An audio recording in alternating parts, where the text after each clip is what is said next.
बिस्मिल्लाहिर्रहमानिर्रहीम। अमूमी उम्मीद थी और कुछ लोगों को यकीन था कि इंतखाबात होंगे तो पाकिस्तान में इस्तेहकाम आ जाएगा, पाकिस्तान में स्टेबिलिटी आ जाएगी, पाकिस्तान में सियासी मामला दुरुस्त सिमत में चलना शुरू हो जाएंगे, मुआशी मामलात भी बेहतर हो जाएंगे।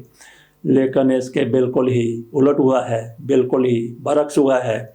इमरान खान ने 2013 के इंतखाबात के बाद 4 हलके खोलने का मुतालबा किया था। इमरान खान के मुतालबे पर ऐसा नहीं किया गया तो उनकी तरफ से फिर धरना दिया गया। साथ मौलाना अल्लामा डॉक्टर ताहिरुल कादरी भी शामिल हो गए और हालात कितने भयानक सूरत हाल इख्तियार करते जा रहे थे कि APS का सानिया हो गया। तो इमरान खान की तरफ से ये धरना ख़त्म कर दिया गया। इमरान खान ने 4 हलके खोलने की बात की थी, चारों हलके फिर बाद में खोले गए और चारों के चारों हलकों में धांधली साबित हो गई थी। एक कमीशन भी बना था, कमीशन की तरफ से कहा गया कि बाकायदा धांधली नहीं हुई। बाकायदा से मतलब ये था कि सोची समझी कोई साजिश नहीं थी, कहीं किसी ने धांधली कर ली, कहीं किसी ने धांधली कर ली। इमरान खान ने 4 हलके खोलने की बात की थी। अब जो इंतखाबात हुए हैं पहले से हालात ज़्यादा मखदूश हो गए हैं, पहले से ज़्यादा इंतशार बढ़ चुका है। और इमरान खान ने पहले कभी 2013 के इंतखाबात के बाद 4 हलके खोलने की बात की थी, अब बेशुमार हलके खुलते हुए नज़र आ रहे हैं। और इमरान खान ने उस वक्त सिर्फ ताहिरुल कादरी को साथ मिलाया था। ताहिरुल कादरी साहब के अपने मुतालबात थे, वो मॉडल टाउन में जो कुछ हुआ था, मॉडल टाउन सानिया का, उस हवाले से वो फैसला चाहते थे। उनका अपना मुकदमा था, उनका अपना मामला था। इमरान खान हलके खुलवाना चाहते थे। बहरहाल उसके बाद फिर हलके खुले। इमरान खान ने 4 हलके खोलने की बात की थी। अब वो बेशुमार हलके ना सिर्फ इमरान खान बल्कि कई और पार्टियां भी खुलवाना चाहती हैं। कल मुलाकात होनी थी तहरीक इंसाफ के वफ्द की ANP के साथ।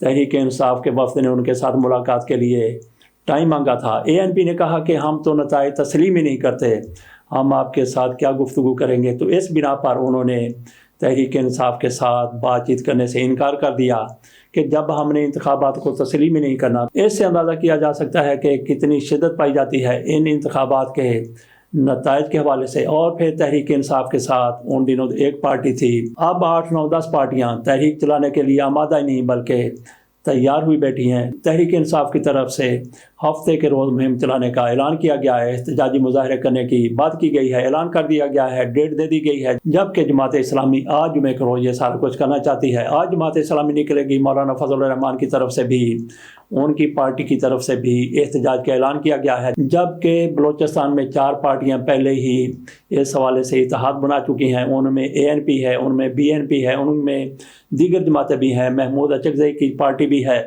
और फिर GDA वाले सिंध में एहतजाज करते हुए नजर आए। उनकी तरफ से भी ये ना सिर्फ ये कि एहतजाज का ऐलान किया गया है बल्कि उन्होंने तो सीटें भी छोड़ दी हैं। और जमात इस्लामी सबसे ज़्यादा दुखी नज़र आती है क्योंकि उनकी 2-3 सीटें खैबर पख्तूनख्वा में थी, वो हार गए।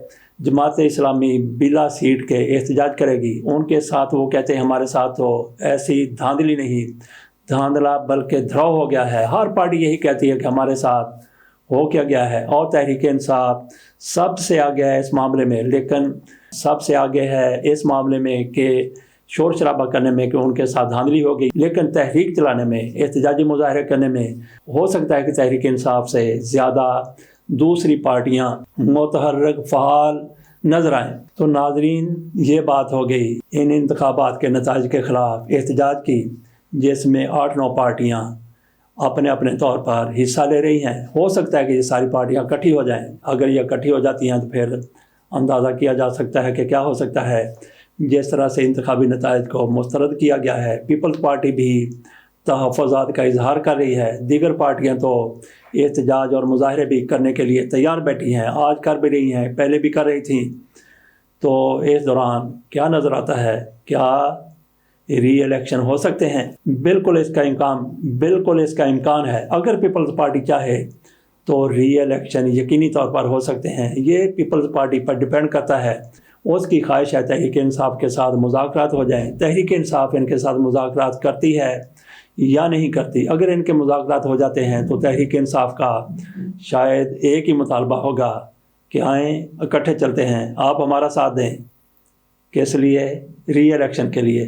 ری الیکشن ہوتے ہیں تو پھر کیا ہوگا؟ یہی ہوگا جو ابھی ہوا ہے۔ ہو سکتا ہے کہ جنہوں نے یہ انتخابات کروائے ہیں جیسے ہمیں وہ اس کے بعد تھوڑی سی کوئی تبدیلی نظر آ رہی، جیسا کہ راجہ سلمان اکرم کو انصاف ملتا ہوا نظر آ رہا ہے۔ پہلے اسی الیکشن کمیشن کی طرف سے اون چودھری کی جیت کا نوٹیفیکیشن جاری کر دیا گیا تھا، معاملہ آگے بڑھا تو اسی الیکشن کمیشن نے پھر نتیجہ روک دیا اور میاں نواز شریف کو مان صحرا سے بھی شکست زدہ قرار دے دیا گیا ہے۔ الیکشن کمیشن کی طرف سے باقی بھی کئی حلقے کھولے جا رہے ہیں۔ یہی الیکشن کمیشن جو میاں نواز شریف صاحب کے اشاروں پر چلتا ہوا نظر آتا تھا، میاں نواز شریف کی انگلی پر ناچتا تھا، گھومتا تھا، وہی آج دوسری طرف کے اس کے برعکس فیصلے دے رہا ہے۔ ہو سکتا ہے کہ صورتحال واقعی تبدیل ہو رہی ہو، ری الیکشن ہو اور ری الیکشن غیر جانبدارانہ ہو جائیں، اور امریکہ کی طرف سے ایک بار پھر کہا گیا ہے کہ پاکستان میں